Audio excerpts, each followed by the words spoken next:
everyone. My name is CK Sims, and welcome to my podcast, Poddin My Noggin. This is my inaugural podcast, and I'm not going to lie, I'm a little nervous about it, and I'll tell you why. I'm 42 years old, and I live in Montreal, Canada. I'm not from here, so I don't speak French, but it's a great city. Originally from the east coast of Canada, Newfoundland. And for 42 years, I have lived in fear, fear of pretty much everything.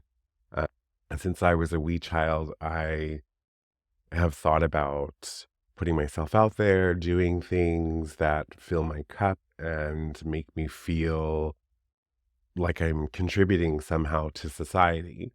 And I love to write. So in 2008, I wrote a book. And in 2024, March 30th, it'll come out. Um, and I think this year we'll step back a little bit. In 2023, it was definitely a year of immense growth and a lot of discomfort for me. I was completely out of my comfort zone for the better part of the first year. And there was a lot of things happening within the position that I was working in.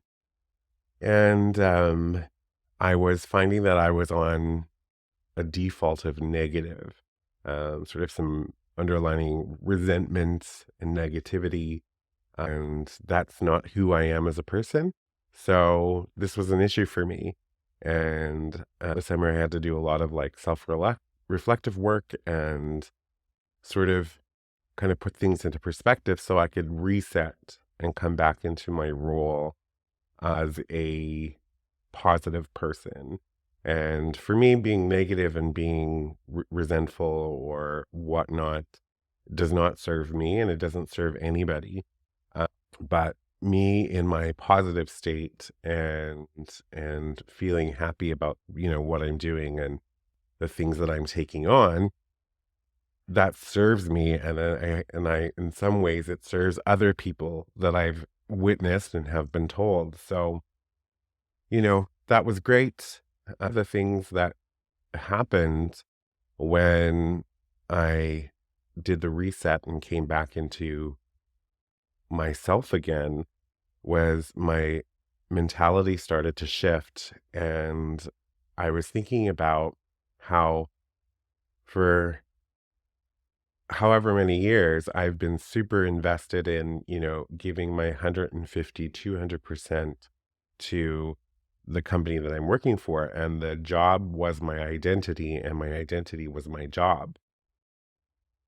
And one of the things, you know, the resentment was the level of effort and energy and hours and everything that I was putting out into this position, and it just wasn't coming back to me.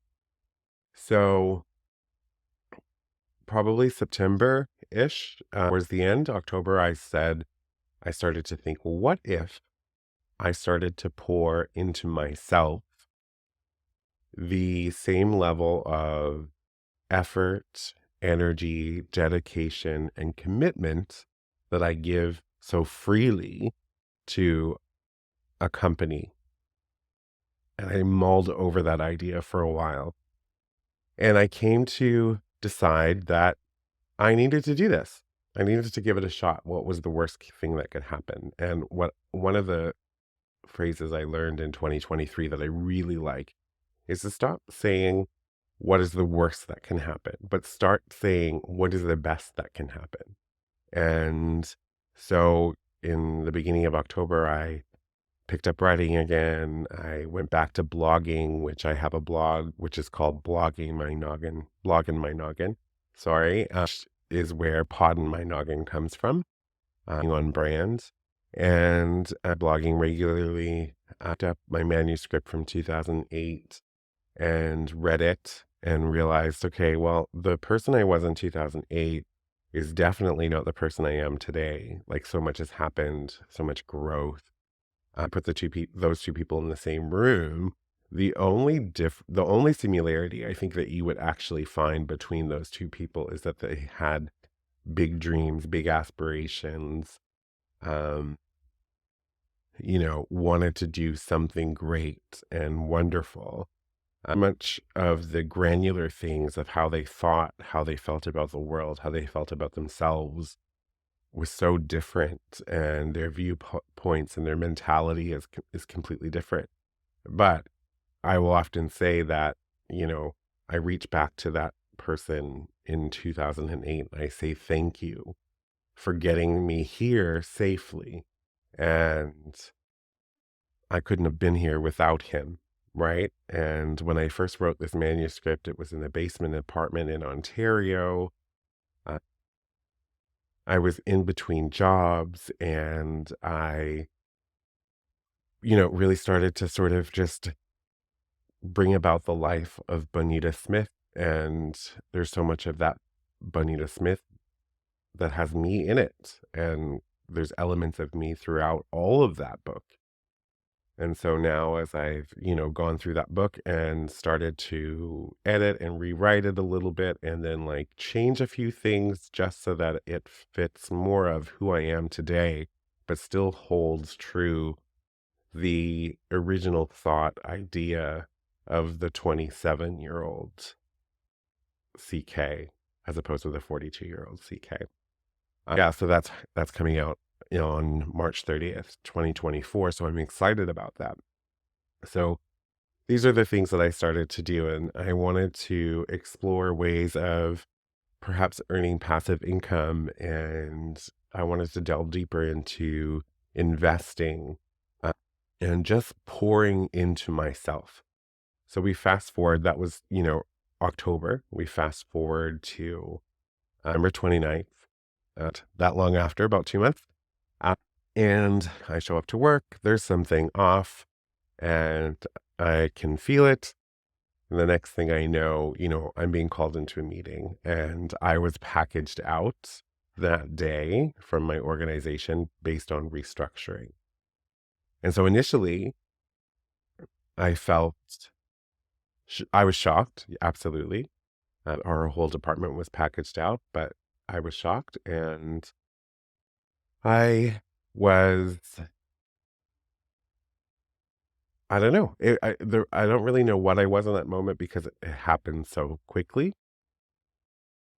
But I soon just sort of I pretty quickly processed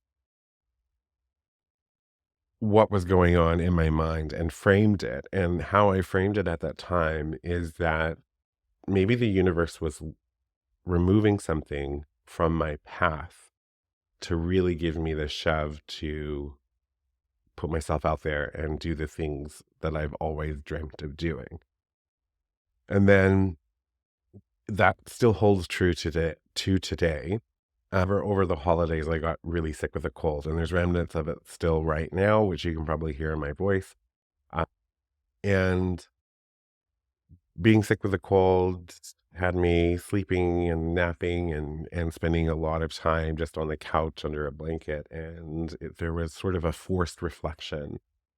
And what I realized is that while I still view being packaged out as being a great thing and an excellent opportunity to open the door for new and exciting chapters, I didn't allow myself to grieve that loss, and it was a loss. And I had to pause and sort of reflect on just the overall fact that my plans had changed, like I had, um, you know, in my head, I was going to retire at this company. So another 23 years at least. This was, somewhere I wanted to continue to move up. And there were a lot of really wonderful and incredible people that work there that are now no longer a part of my normal everyday life. So that being said, there was a process of grieving that loss over the holidays. And I'm feeling a lot better physically and mentally about it at this point, but it's still something that happened. And I do still believe that the universe was moving something out of the way. for me to step up into something different. And what that may be, I'm not sure. I'm open to receiving.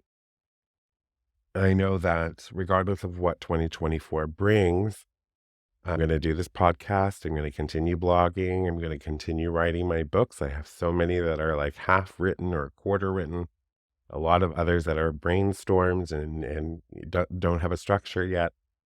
So that is where I'm going to be pouring a lot of my energy.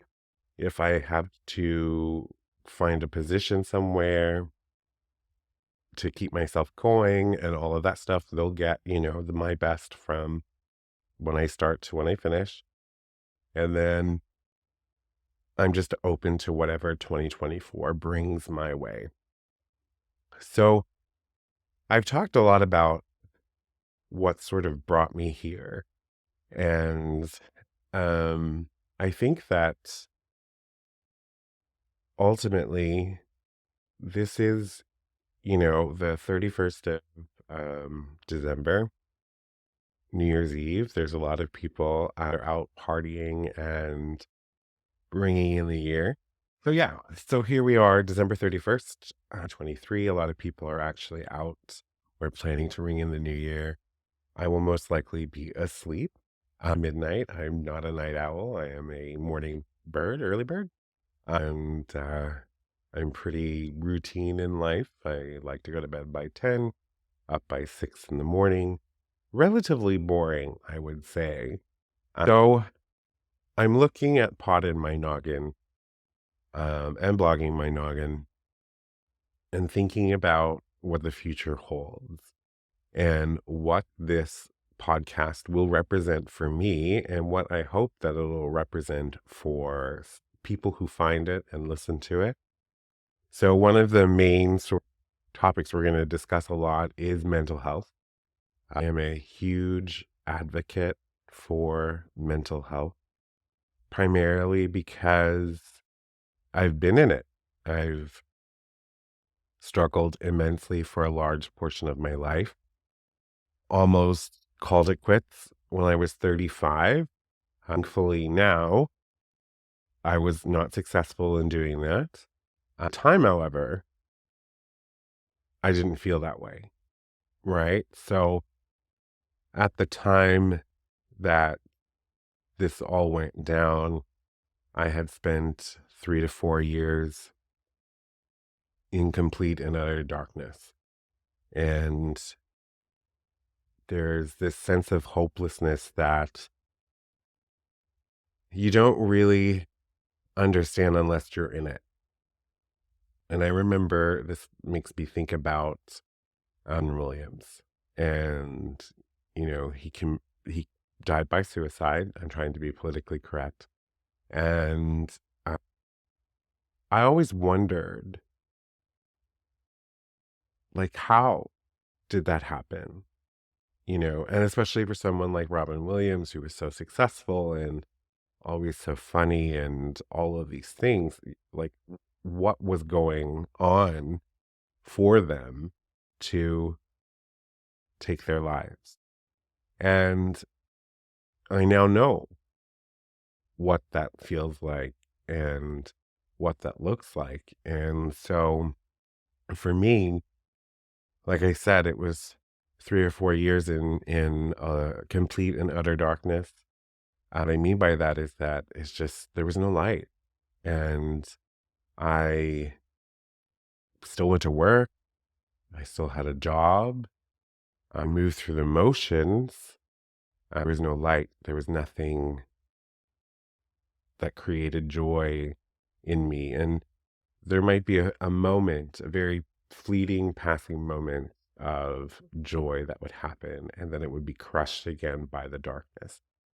And the one thing that really sort of made me struggle the most was the hopelessness. And the hopelessness is sort of like thinking to yourself, something like right now, like say I was going to go book a trip to California and spend 2 weeks, in Malibu. That right now would be something that's like that sounds amazing. Let's go do it. Let's go explore all the landmarks. Let's create that core memory of doing something like that. The sun on my skin when it's winter out, like that sort of thing. When you're in hopelessness, you don't fire off that way. So someone says, let's go book a trip to California or anywhere. And your mind automatically says, what's the point? I'm still going to be sad. I'm still going to be surrounded by darkness. It doesn't matter. It doesn't mean anything. Because at the end, like nothing means anything. There's no point in having a good time because like it really just doesn't mean anything. Nothing means anything. And that's where I was. That's where people get is every piece of life, every part of what makes life beautiful just becomes meaningless. It's a void. It is darkness. And I remember it was a long time. The week before I pushed my best friend away, I distanced myself from people, and then I made a choice with resolve. And it was in that period of making a choice with resolve that I had the most clarity.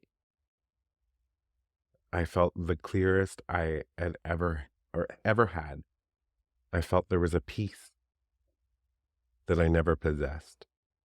And it was the resolution to say, I'm ending this and I'm doing it on my terms.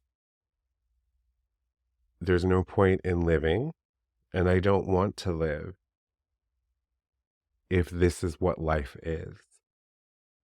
You analyze all of the things for people. How, are they going to do this? How are they going to cope with this? What's going to happen here?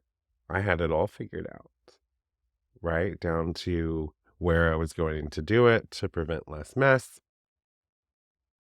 It was all figured out. And I failed,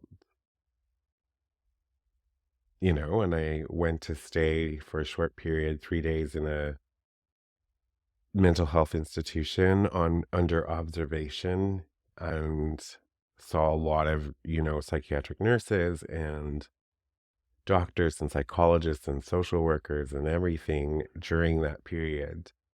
And I remember I was in the room, I had my own room, and I was upset that I failed. I was upset that I didn't have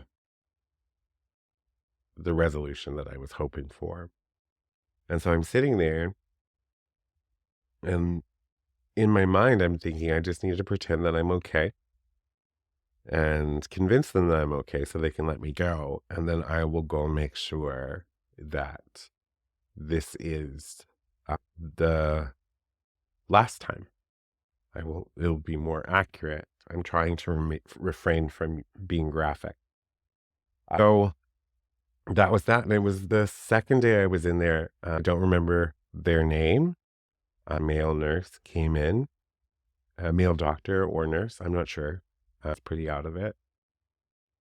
And I remember him asking me, just very relaxed, like, what's going on? And in that moment, I opened up and I spoke to him about everything. And the primary piece that I was continuing to say was that I'm just tired. Like I'm exhausted. I'm tired of trying to stay above water. And that was the case. I was tired. Every day was a fight to function, to keep myself moving, to pretend that I was okay. And so, um, that individual that day said 3 words that changed my whole life. And I mean this. They said, CK, just stop swimming. In the moment, I thought, what? That makes no sense. If I stop swimming, then I am giving in.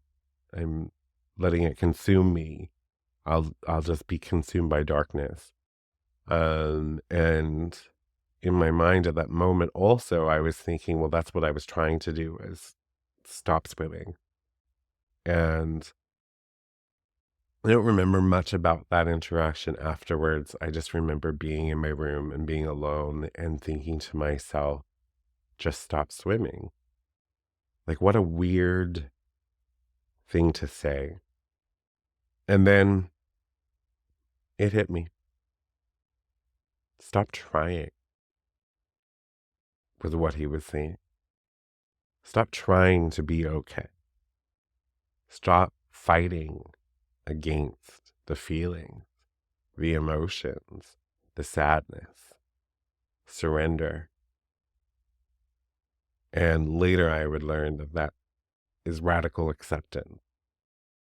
Radically accept that I am sad, that I am not wired like other people, that I have depression, and that this is my life. And I remember being in that room in the hospital and starting to think, and I'm like, I've never done that before. I've done everything I could have ever thought of, but I had never done that before. And I'm like, but that can't be it, right? Like, that can't be it, to just stop swimming, to just not fight it. And I remember speaking to it's a psychiatrist or psychologist, and talking about that. And it was later in the day. And this one was a woman, and she said, well, that's your starting point, is to accept that this is where you are. You burn so much of your energy trying to fight against being depressed and being sad that you have no energy left for anything else. So if you stop swimming, then you'll actually have some energy to focus on different therapies or different approaches. And one of the approaches that was introduced to me at that time was CBT, cognitive behavioral therapy. And the one thing that I was charged with focusing on was changing my inner dialogue. And my inner dialogue for 35 years was just an absolute dumpster fire. And I thought of and talked so poorly to myself that no wonder I was the depressed. And so I decided on the third day that I'm going to try to stop swimming and to work on changing my inner dialogue. I hadn't done it before, and the truth is, I didn't want to die. I just wanted the darkness to stop. Right? And I thought that that was the only option at that time. So I go home, and I had to think of things. So like I said, dumpster fire, inner dialogue. I had to focus on every thought that I was having, and I had to take it and then switch it around and make it neutral, at least positive if I could. So, thought that could be like, um, I'm just trying to think of a good example. Because I don't think this way anymore. So it's one of those things thinking back to try and remember all of the trash talk that I had to myself. So if I were to mispronounce a person's name, I'm thinking if this is something that I would fear of doing now. But back then, my immediate response would be, "You are an idiot, worthless. You are a piece of shit. You probably have just ruined any possibility of interacting with that individual ever again because you destroyed their name." And it would just be this onslaught of just awful talk. And it was everything. It was everything. If my printing didn't turn out right, if I was writing something, if I, maybe put a little bit too much ingredient in something, or I forgot something that someone asked of me, or um, like the silliest, simplest things would turn into this internal barrage of shit talking. And like it was ugly, it was unkind, and it was messy. So, one of the things that I had to do was start to catch those thoughts. And I was extra, not gonna lie. Sometimes I'm extra. And I would literally just physically have the thought and be like, grab it. And then I look at it and I'd acknowledge that that thought was not kind. And I would say, okay, we're going to rephrase this thought, and it's going to be, you made a mistake pronouncing that person's name.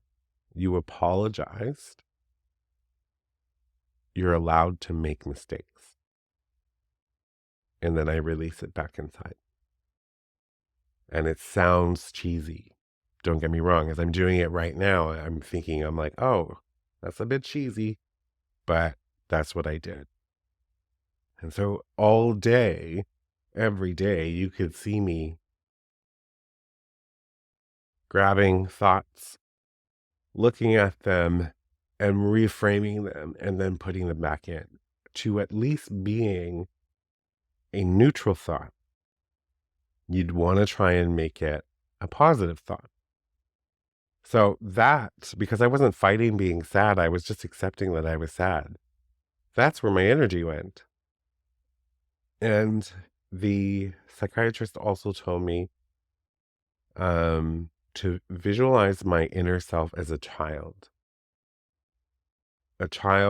that feels that they're a failure, and visualize that child as being outside of yourself.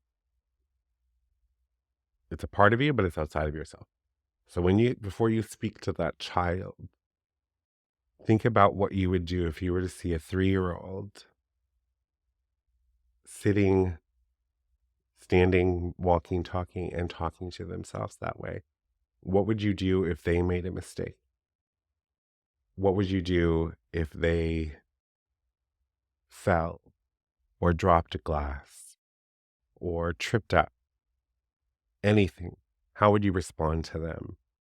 And my default, obviously, for a child at 3 years old, is you're going to coddle them and coo them and make sure that they're okay and that they know that it's okay to make mistakes. And I'm going to show them so much kindness. And so that is what I had to do for myself. And so I did religiously every day, hundreds of times a day.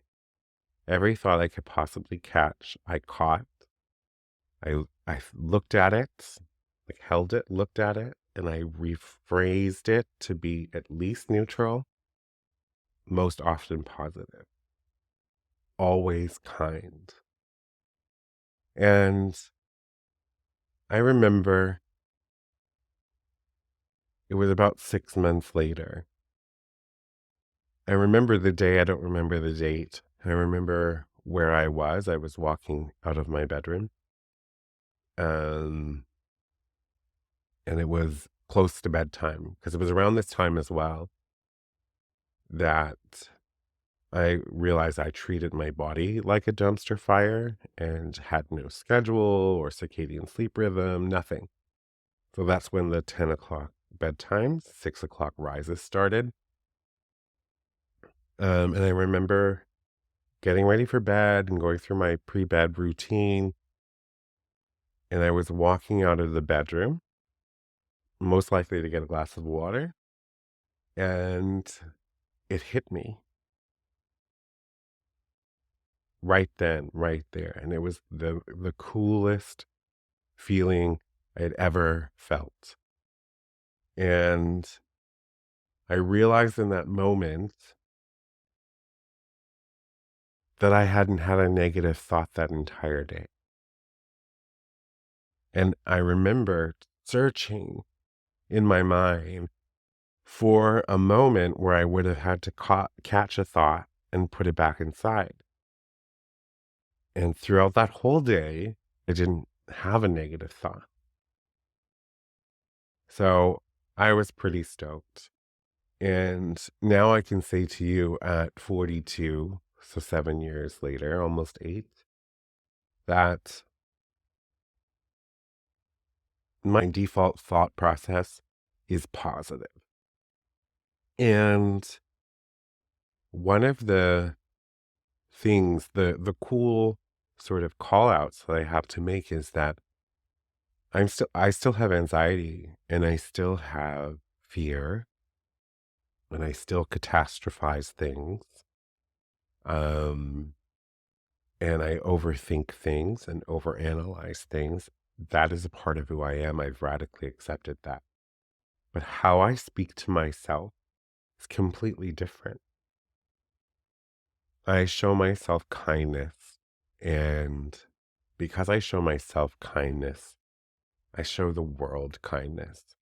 And why mental health will be a big topic on this podcast is because everyone deserves kindness and everyone deserves to know that it's going to be okay.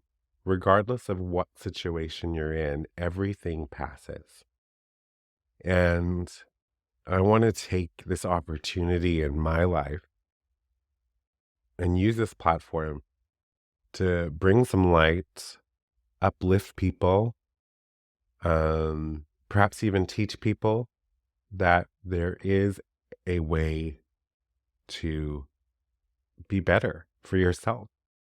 And I remember 2, 3 years ago, I'm in Montreal, I'm driving around the city. It's summer, the windows are down, the air is blowing in. I've got my music up, and I'm just smiling from ear to ear.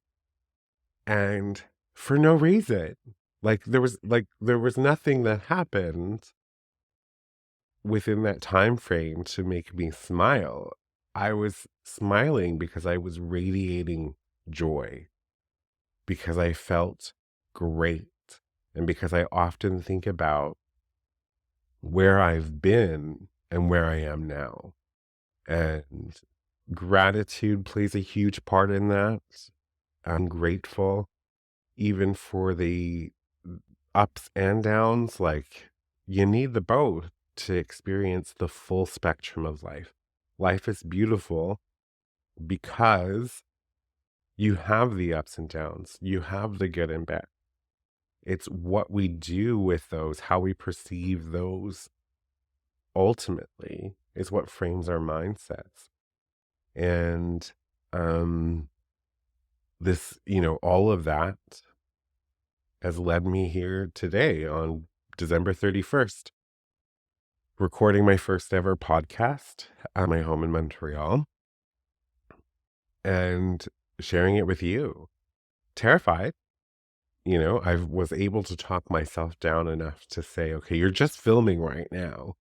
Like, you're just filming. You can relax. You can have a conversation with yourself and be yourself. And you don't have to think about putting it out until like next week. So just film it, right? So we have to start somewhere. And if you're out there today and you have something that you have wanted to do all of your life, start doing it today. Don't put it off. You're never going to be perfect. You're never going to be 100% ready. No perfect moment's going to come along and be like, oh, this is it. You just got to do it. And I often think about if I had poured into myself in 2008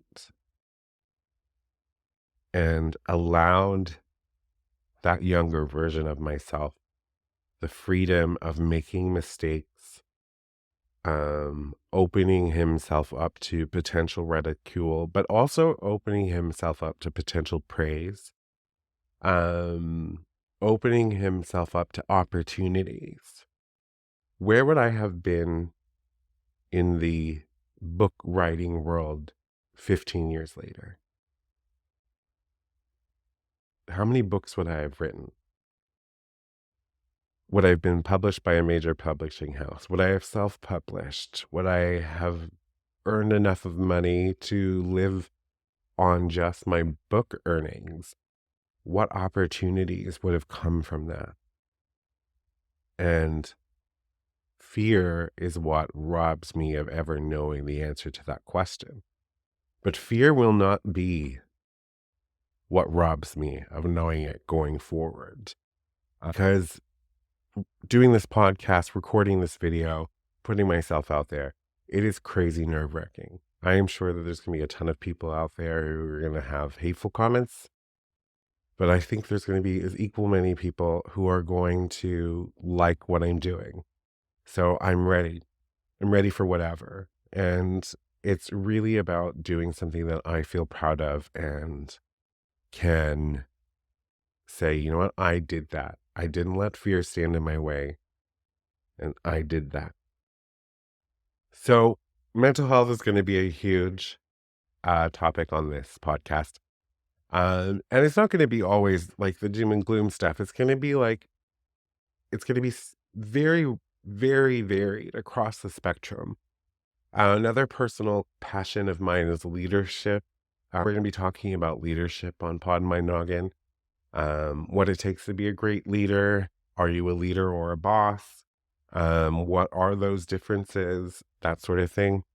I'm going to be doing interviews. I want to talk to people who have stories to tell.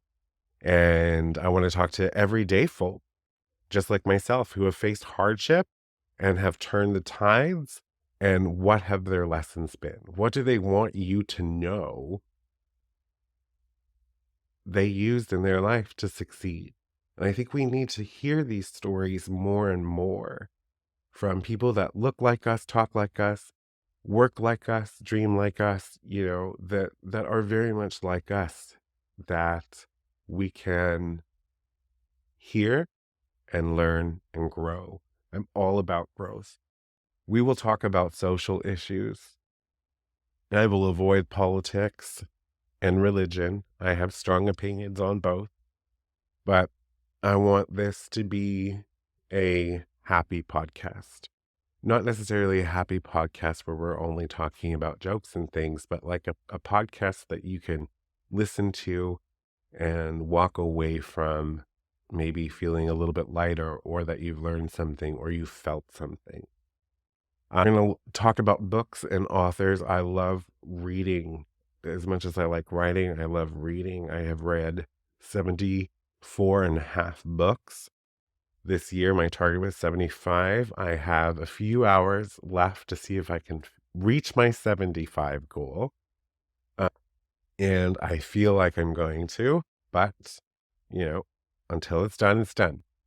And it's just going to be a little bit of everything. Next week's episode of Poddin My Noggin will be having my first interview guest, which I am over the moon excited about. She is a talented young woman, photographer, joining to talk about what drives her, how she overcomes the noise.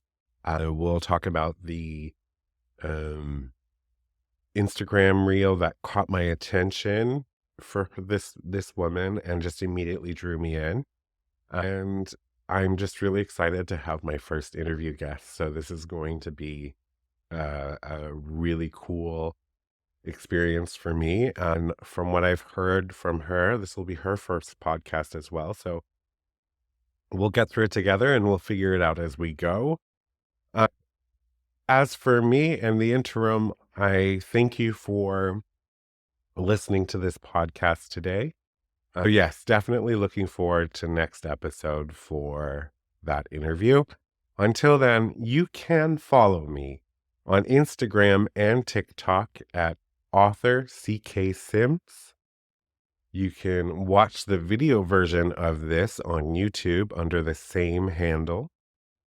And you can head over to cksims.com to check out my blog, show me some love, me a message. If you're interested in being a sponsor of Poddin My Noggin, you can reach out to me in my DMs on Instagram. And until next time, I just want you to be kind to yourself. Thanks for tuning in. Talk soon.